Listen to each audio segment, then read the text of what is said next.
창세기 18장 13절, 14절, 15절입니다.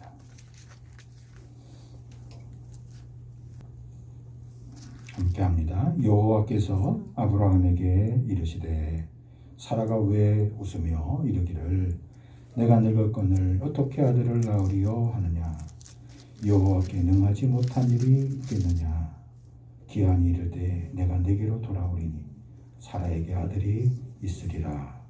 사라가 두려워서 부인하여 이르되 내가 웃지 아니하였나이다. 이르시되 아니라 내가 웃었느니라. 아멘. 이제 아브라함에서 아브라함으로 이렇게 변화의 과정이 있는데 그 믿음이 이제 한 단계 이렇게 성장하는 그런 과정이 오늘 본문에 나오고 있습니다.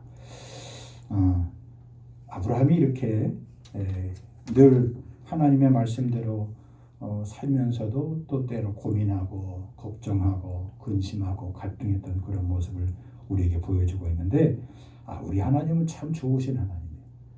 그런 인간적인 갈등하고 고민하고 걱정하고 염려하는 아브라함을 하나님이 좋게 보셨어요. 의로 여기셨다는 것은 그걸 좋게 보셨다는 것이죠. 그렇죠? 그리고 그를 신실하게 끝까지 지켜보셨어요. 그래서 17장에서 아브라함의 이름을 하나님이 바꿔주세요. 그러니까 성경에서 이름이라는 것은 굉장히 중요한 것이죠. 그러니까 아브라함은 육신의 아버지가 지어준 이름이에요. 그런데 아브라함은 하나님께서 친히 지어주신 이름입니다. 사례도 마찬가지입니다. 그의 부모님이 지어준 이름에서 하나님께서 친히 그의 이름을 바꿔주세요. 그러니까 이름을 바꿔주신다는 것은 하나님이 약속의 자녀를 주신다는 확신을 여기서 말씀해 주고 있는 거예요. 그래서 우리가 고린도전서 2장 9절 말씀을 통해서 계속 우리가 위로를 받고 용기를 얻는 것이 무엇입니까? 눈으로 보지 못하고 귀로 듣지 못하고 우리 마음속으로 상상조차 할 수 없는 일이 일어나는 것이 그게 믿음의 사람의 역사인 것을 오늘 이렇게 말씀하고 있죠. 그래서 오늘 본문에 보면 크게 한 세 가지 정도 아브라함에서 아브라함으로 어떻게 변화가 일어나는지 함께 살펴보고자 합니다. 첫 번째 보면 18장 1절에 보면 뭐라고 기록되어 있냐면 여호와께서 마므레의 상수리 나무들이 있는 곳에서 아브라함에게 나타나시니라. 날이 뜨거울 때에 그가 장막문에 앉아있다가 눈을 들어본 적 사람 셋이 맞은편에 서 있는지라. 아브라함이 그들을 보자 곧 장막문에서 달려나가 영접하며 몸을 땅에 굽혀 이르되 내 주여 내가 주께 은혜를 입었사오면 원하건대 종을 떠나 지나가지 마시옵고 물을 조금 가져오게 하사 당신들의 발을 씻으시고 나무 아래에서 씻어서 영접하는 장면이 나오죠. 여기 사람 셋이라고 분명히 기록되어 있어요. 그래서 많은 사람들이 이 사람 셋을 어떤 사람은 성부 하나님, 성자 하나님, 성령 하나님이다 이렇게 해석하는 사람들도 있고요. 교부들이 오랫동안 그렇게 해석을 했으니까요. 그런데 저는 여기 있는 말씀을 그대로 해석하지만 다르게 생각하면서 여러분과 함께 은혜를 나누고 싶은데 여기 보면은 무슨 말씀이 나오냐면 히브리서 13장 2절에 보면 이런 말씀이 나와요. 손님 대접하기를 잊지 말라. 그 다음 이로써 부지 중에 천사를 대접한 이들이 있었다 그랬어요. 이건 누굴 가리키는 거냐면 아브라함을 가리키는 거예요. 그러니까 아브라함이 여기 사람 셋을 대접하고 보는 순간 자리에서 벌떡 일어나서 영접하고 땅에 굽혀서 절하면서 내 주여 내가 주께 은혜를 입었사오면 원컨대 지나가지 마시고 내 집에 유하사이다. 내 집에 와서 쉬십시오라고 영접하는 장면이 나오는데 이 말씀의 근거를 해서 보면 여기 세 사람 중에 한 분은 분명히 하나님이시고 나머지 두 사람은 천사를 보는 게 아주 옳습니다. 그러니까 아브라함에게 찾아오신 하나님께서 직접 변화된 아브라함의 집에 찾아오셨다는 거예요. 여러분 이것이 복음의 아주 복음 중에 복음인 거예요. 복음은 내가 하나님을 찾은 게 아니고 내가 하나님을 만난 게 아니에요. 복음의 핵심은 무엇입니까? 복음 중에 복음은 무엇입니까? 하나님이 나에게 어느 날 찾아오신 거예요. 그래서 내 눈을 열어주신 거예요. 그리고 내 마음의 심령에 하나님을 영접할 수 있는 기회를 주신 거예요. 이런 일 자체가 놀라운 일이에요.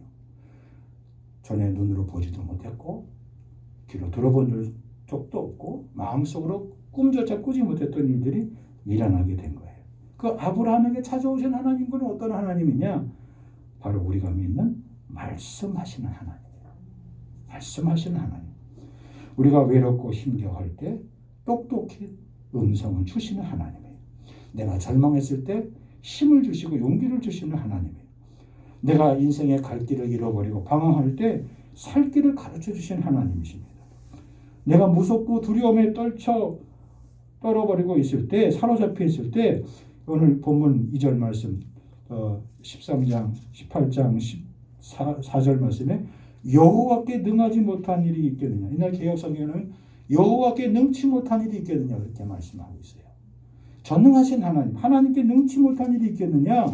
기한이 이를 때에 반드시 내가 내게로 돌아온다 그랬어요.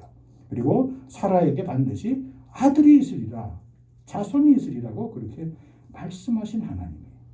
그 말씀하신 하나님이 찾아오신 겁니다. 그래서 늘 우리 가까이 와 계시고 우리와 함께 동행하시고 동거하시는 하나님이에요.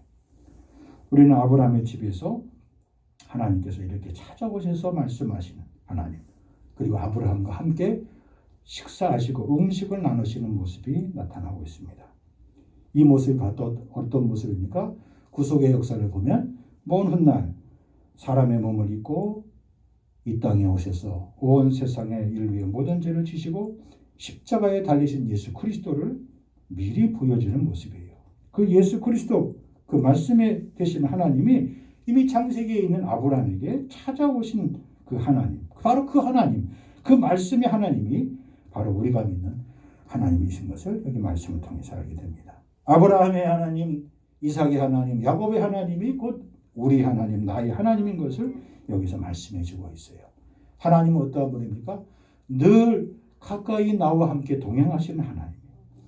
우리가 예배할 때마다 꼭 기억하고 잊지 말아야 될 것이 있습니다. 예배자의 자리에 나와서 우리가 명심하고 또 기억해야 될 것이 있습니다. 우리가 하나님을 생각해요. 하나님께 오늘 예배 드리러 가야지. 오늘 예배하는 날이지. 라고 생각조차 하지만 실제로 예배하러 나와서 우리의 그런 마음을 사단이 마치 하나님의 나라의 비유 가운데서 씨앗을 농부가 뿌려놨는데 길가에 뿌려놓은 것처럼 새들이 와서 먹어버리고요. 또 길바에 떨어지긴 떨어졌는데 돌짝밭에 떨어지거나 아니면 가시덤불이 나서 세상에 대한 염려와 근심과 그리고 재물에 대한 두려움으로 우리 마음이 근심하니까 그 말씀의 씨앗이 자라나질 못해요. 기운에 맡겨서 세상 근심 걱정 기운에 맡겨서 열매를 맺지 못하게 한다고요.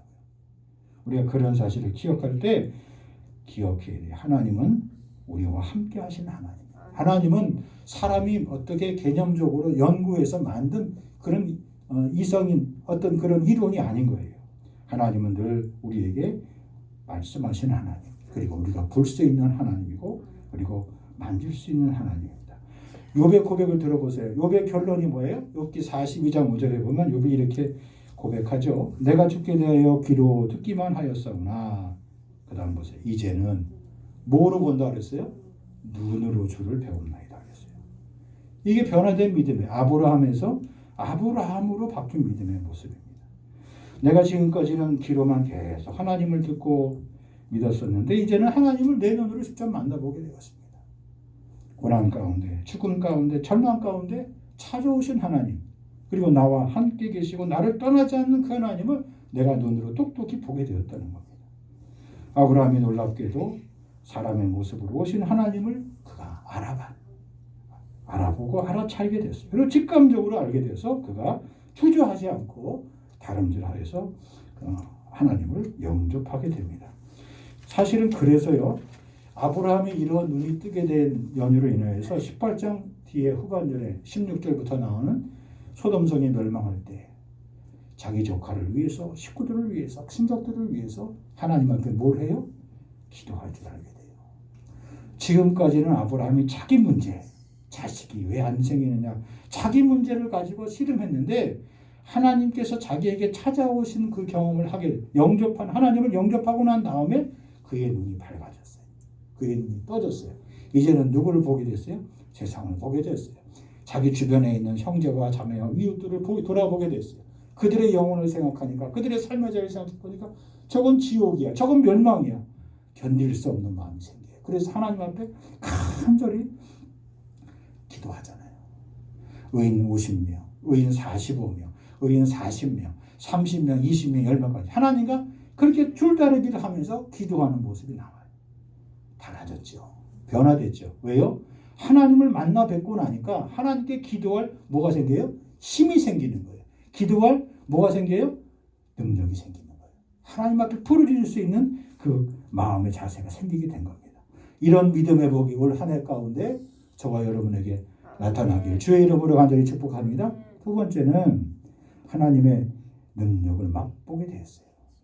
오늘 본문 18장 3절 4절 보면 내 주여 내가 주께 은혜를 입었사오면 원하건대 정을 떠나 지나가지 마시옵고 물을 조금 가져오게 하사 당신들의 발을 씻으시고 나무 아래서 씻어서 내가 떡을 조금 가져오리니 당신들의 마음을 상쾌하게 하신 후에 지나가소서. 당신들이 종에게 오셨습니다. 그들이 이르되 내 말대로 그리하라. 초청하고 그리고 온 하나님과 그 천사들이 이 아브라함의 제안에 순종하게 됩니다. 저는 이 말씀을 보면서 마태복음 26장에 예수님 앞에 예수님의 죽음을 미리 알고 여인이 나와서 자기가 거의 모아뒀던 향유를 깨트린 사건이 나타나요. 자, 보세요. 향유를 깨트려서 예수님의 발을 자기 머리털로 씻겼던 이 여인, 마리아라고 보통 얘기하는데 요한복음에서는 이 여인의 행한 일을 보고 거기 모인 사람들이 다 어떻게 했어요? 공분했다 그랬어요. 공분은 뭐예요? 공통적으로 화를 냈다는 거예요. 공통적으로 화를 냈다는 것은 두 가지 의미가 있습니다. 하나는 자기들이 하지 못한 일을 이 여인이 한 것에 대해서 그들이 당황하면서 화를 일으켰고, 또 한 가지는 뭐냐면 대다수 사람의 생각이에요. 아니 그 비싼 향유를 왜 한 번 땅에다 쓰고 예수님 발에 붓고 왜 버리냐는 거예요. 그걸 팔아서 가난한 자에게 주면은 얼마나 보람된 일을 하겠느냐. 아주 지극히 이 사회적인 방법에서 사람들이 그 여인이 한 행동에 대해서 이라쿵저라쿵 말이 많았다. 그런데 예수님은 그 사람들의 생각을 다 물리치셨어요. 그리고 이 여인의 행위를 칭찬하셨어요. 그리고 축복하셨어요. 그래서 복음이 증거되는 곳마다 이 여인이 행한 일도 같이 전파되리라 그렇게 칭찬하셨습니다.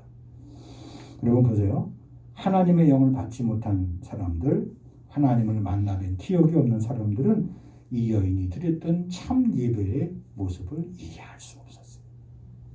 왜 허비하느냐 그랬죠. 왜 낭비하느냐 그랬죠. 오히려 여인을 비판하고 정죄했습니다. 가룟 유다가 앞장서서 말합니다. 값비싼 향유를 왜 쓸데없이 낭비하는가. 주님도 이런 행동 원치 않으셨을 거야. 발에 붙는 것보다 그걸 팔아서 가난한 사람을 돕는 것이 훨씬 더 낫지 않겠냐 그랬어요. 그런데 예수님 뭐라고 속으로 말씀하셨어요? 저는 도적이라고 그랬어요. 도적이라고. 그걸 팔아서 가난한 자에게 주는 것이 아니라 그걸 팔아가지고 자기가 자기 임의대로 쓰려고 했던 그 마음을 예수님이 다 알고 계셨던 거예요. 아브라함은 사람의 몸으로 오신 하나님의 발을 씻겨드렸어요. 최고의 하나님을 대접하고 영접한 겁니다. 오늘 우리 예배를 통해서 우리가 다시 돌아볼 필요가 있어요. 여러분 처음 예배를 드렸던 두 예배자가 누굽니까? 가인과 아벨이에요. 저는 이 모습이 똑같이 떠올라요. 저는 처음부터 가인이 예배를 이렇게 드렸을까라고 생각하지 않습니다. 가인도 처음에는 아버지 명령을 따라서 아버지한테 예배를 배웠기 때문에 양으로 드렸을 거예요. 그런데 그 당시의 상황이 아니면 시간이 지나면 지날수록 곡식으로 드리는 게 편리하거든요. 그리고 비용적으로 훨씬 절감되거든요. 그러니까 지극히 합리적인 생각, 자기 생각으로 가인은 예배를 드린 거예요. 그러나 아벨은 끝까지 하나님이 원하시는 방법을 가지고 하나님이 원하시는 삶의 자세를 가지고 끝까지 예배했다고요.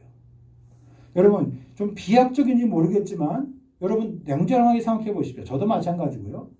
오늘날 대면 예배를 드리는 것과 비대면 예배를 드리는 것과 우리 냉철하게 한번 생각해 보십시다. 먼 곳에서 일부러 1시간 예배 드리기 위해서 오시는 분도 있는데 거꾸로 생각해 보세요. 집에서 보내드리는 유튜브로 예배 드리는 거, 그 유튜브 예배 드리는 시간 동안에 집중하기가 쉽지 않아요. 자꾸 방해가 생겨요.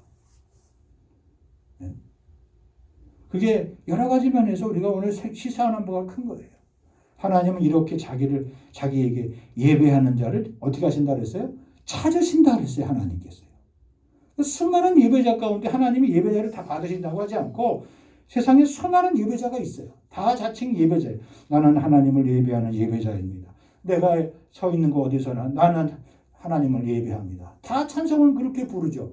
그러나 하나님이 그 수많은 사람 가운데서 하나님이 자기에게 예배하는 자를 찾으신다 그러죠. 그래서 아벨 같은 예배자를 찾으신다 그래요. 바라기는 저와 여러분들은 그러한 하나님이 찾으시는 예배자, 아벨과 같은 예배자, 여기 하나님과 두 천사를 극진히 맞이하고 영접하며 발을 씻게 드렸던 아브라함과 같은 그런 예배자, 하나님의 은혜를 맛본 변화된 믿음의 소유자들이 다 되시기를 주의 이름으로 간절히 축복합니다. 마지막으로 그 결과로 주님과 함께 먹고 마시는 풍성한 식탁을 누린다 해요. 요즘은 이제 코로나 때문에 우리가 성찬을 잘 못해서 좀 안타까운데 성만찬에서 무슨 일이 일어나는가 사모하는 마음이 있어야 돼요. 여러분 그거는 단순히 내가 떡과 포도주를 받는다는 의미가 아니에요. 나는 일생 동안 나의 평생 동안 주님과 함께 먹고 함께 삽니다. 여러분 밥을 함께 먹는 사람이 어떤 의미예요? 식구예요. 식구 말 그대로. 한 상에 둘러서 밥을 먹는다는 것은 우리는 함께 살고 함께 죽는다는 그런 공동체란 말이에요. 그러니까 성도들이 예배 처소에 모여서 예배한다는 것도 그것에 대한 하나의 무엇입니까? 거룩한 예식인 거예요. 교제가 있는 거예요. 거기 나눔이 있는 거예요. 사도행전 2장에 나와 있는 초대 공동체의 아름다운 역사가 다 어디서 나타난 줄 아세요? 누가 시킨 게 아니에요. 누가 이렇게 모여서 해라 그렇게 말한 게 아니에요. 자기들이 하나님의 성령을 뜨겁게 받고 체험받고 기쁘니까 마음이 감사하니까 누가 시키지 않았는데 누가 어떻게 뭐라고 지시하지 않았는데 자기에게 있는 가장 좋은 것들을 가지고 와서 사도들의 발 앞에 놨어요. 그래서 그것을 가지고 함께 모인 공동체 가운데 필요한 사람들에게 나누어 줬고 그것으로 그것이 더 많이 모이게 되니까 이제는 어떻게 하게 됐어요? 하나님을 모르는 세상 사람들에게 그것을 가지고 어떻게 했어요? 나누는 삶을 살았단 말이에요. 그러니까 세상에 있는 사람들이 로마의 통치 아래 학제 아래 압제 아래서 고통받고 심해하는 사람들이 그들의 눈이 완전히 다 바뀐 거예요. 인생관이 바뀐 거예요. 세계관이 바뀐 거예요. 네? 아니 저 예수쟁이들 봐라. 예수를 따르는 사람들 봐라. 뭐가 그렇게 좋아서 뭐가 그렇게 이뻐서 그렇게 모일 때마다 그들이 떡을 떼고 교제하고 자기가 갖고 있는 거 가장 좋은 것을 가지고 와서 서로 피를 빼려 나눠주고 저렇게 사느냐. 사람들이 세상의 가치와 질서로서 도저히 이해할 수 없는 그러한 사회가 그런 아름다운 공동체가 자연스럽게 만들어지게 된 거예요. 그 소식이 전 로마 제국에 퍼지게 된 거예요. 천사들과 함께 나누는 풍성한 식탁, 주님과 함께하는 이 식탁. 여러분 그런 삶을 살았던 사람이 누굽니까? 누가복음 19장에 보면 세리장 삭개오가 나와요. 여리고에 있었던 세리장 삭개오. 그런 세상적으로 아무런 부족함이 없었던 사람이에요. 그런데 그에게는 무엇이 부족했어요? 아무도 그를 찾지 않았어요. 그를 인정해 주지 않았어요. 그가 누리고 있는 모든 권력, 그가 누리고 있는 모든 부를 사람들이 인정해 주지 않았어요. 외로웠어요. 괴로웠어요. 허전했어요. 그리고 늘 그의 마음속에 갈증이 있었습니다. 그런데 어느 날 예수님이 재림한다는 소식을 듣자 예수님을 만나보고 싶어서 쳐다 만나보고 싶어서 한 번이라도 예수님의 얼굴 보고 싶어서 누가 시키지도 않았는데 뽕나무 위에 올라갔습니다. 그런 올라갔던 삭개오를 향하여 예수님이 삭개오야 내려오라 그랬으면 오늘 내가 네 집에 좀 신세를 져야겠다 그랬어요. 삭개오가 얼마나 기뻤는지 자기 친구들을 다 불러 모았어요. 그리고 잔치를 했어요. 함께 먹고 마셨어요. 그 모습을 꼴같지 않게 보고 있었던 바리새인과 서기관들이 예수님을 향하여 세이들과 먹고 마시는 사람이라고 그렇게 비난했지만 그 자리에서 삭개오가 폭탄과 같은 선언을 합니다. 예수님, 제가 가진 이 재산 가운데 남의 것을 억울하게 뺏은 일이 있다면 내가 4배나 갚겠고 내가 갖고 있는 이 소유의 절반을 풀어서 가난한 사람들을 위하여 하나님 내가 주님 섬기겠습니다. 예수님이 그렇게 하라고 했습니까? 야 삭개오야 내가 보니까 너 좀 부족한 게 있어. 네가 잘못한 게 있어. 예수님은 아무 말씀 안 하셨어요. 예수님 영접하는 그 기쁨이 너무 좋아서 예수님과 함께한 그 식탁이 너무 좋아서 놀라운 기적이 나타나게 된 겁니다. 오늘 창세기 18장 8절에 보니까 아브라함이 엉긴 젖과 우유와 하인이 요리한 송아지를 가져다가 그들 앞에 차려놓고 나무 아래 모셔 섬에 그들이 먹게 되었다. 함께 먹었다 그랬습니다. 여러분 참된 믿음의 신앙은 함께 식구가 되는 거예요. 누구와 식구야? 누구 식구가 되는 거예요? 예수님의 식구가 되는 거예요. 또 누구 식구가 되는 거예요?